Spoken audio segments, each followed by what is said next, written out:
Hello and welcome to this short video about Jaguar XK8 and changing the fuel filter. This is video 19 in my series of XK8 videos, and in this video I'm going to explain how I changed my fuel filter on my early 1996 XK8, the different fuel filters there are on the XK8, and the basic procedure. Okay, the maintenance schedule on the X100 XK8 is 60,000 miles. Unfortunately, the fuel filter tends to get forgotten, even at services from the Jaguar dealers. My particular car had a service at 60,000 miles, and the Jaguar dealer didn't change the fuel filter, and it was only changed possibly 3 years ago, after the car was 20 years old and done 76,000 miles. So it's a bit of a forgotten filter, this one.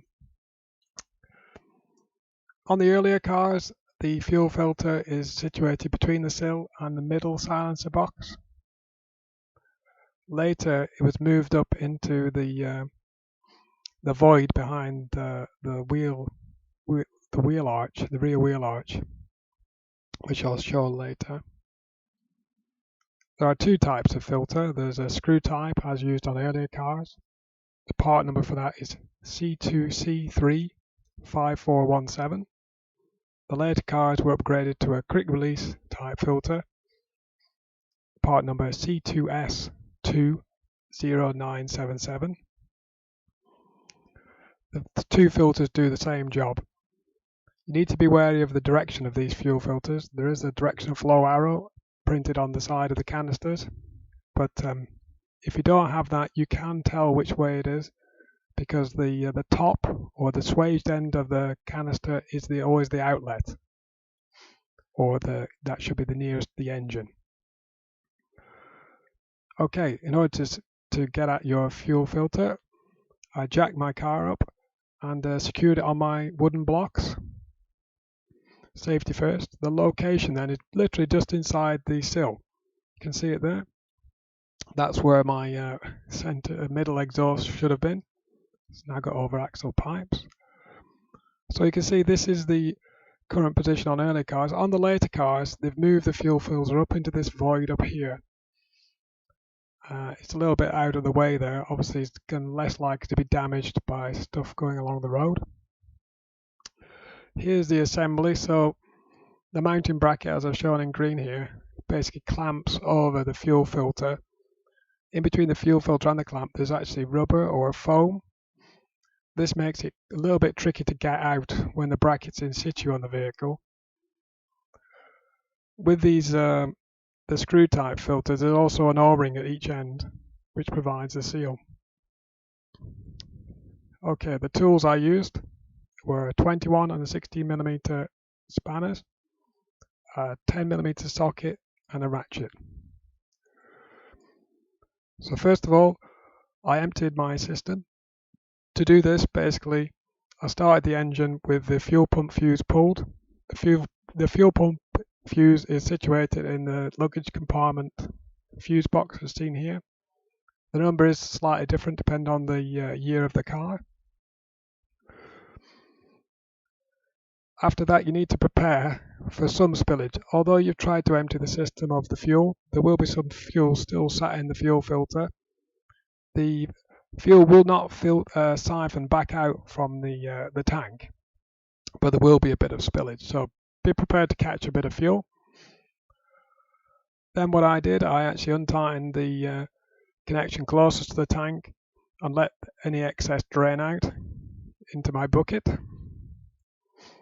Then I untightened the connection closest to the engine, and the fuel filter is basically then just held on by the fuel filter clamp. Now in theory, you only need to adjust the clamp bolt on the bracket, but unfortunately these will probably be very, very rusty, particularly on older cars, and you'll be lucky to get anywhere near them. It's also obscured by this aluminium heat shield. Especially if you've got the exhaust still situated in there, it's pretty difficult to get at it. It's very awkward. My recommendation would be to try and just take the whole bracket off altogether, undoing it with these two screws.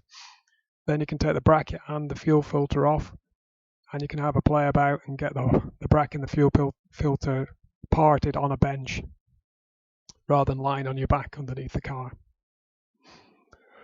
So basically you undo the two nuts and it should just drop out. So for anybody thinking about not bothering to change your fuel filter, this is what mine looked like after 20 years and 76,000 miles. These elements start out being light brown. Obviously it's completely black, which is all the dirt that's picked up. So well worth doing. To actually refit, put the filter back into the bracket and then fit it, making sure you get the direction of flow correct. As I say, the arrow going the correct way back to the engine, or at least the swage end being at the engine side. Don't forget to fit your O-rings. You'll find out you'll have leaks otherwise. So I tightened up the input pipe first. You're supposed to tighten up to 26 to 34 Newton meters. I'm not quite sure how you're going to do that with spanners, but just make sure it's reasonably tight. And then tighten the front or the output pipe closest to the engine, same torque spec. And then fit the bracket back in position. It's as easy as that. So now you need to basically prime the system and start the car. So basically, if you turn the ignition on, you'll go to the second notch or the second position. You'll hear that everything starts up, your dash lights will all come on, and you'll hear the fuel pump. So give that a few seconds to pump the fuel from the tank back into the engine, hopefully clear a bit of the air out, and then try and start the car. The car should start up without any issue. This will then have the system pressurized while it's running. Have a quick look down, check for leaks in the system, obviously at the joints you've just taken off. Okay, hopefully that's useful to you. If you're contemplating changing your filter, that's what's going to be involved. Please like, share, comment and subscribe if you'd like to see more XK videos.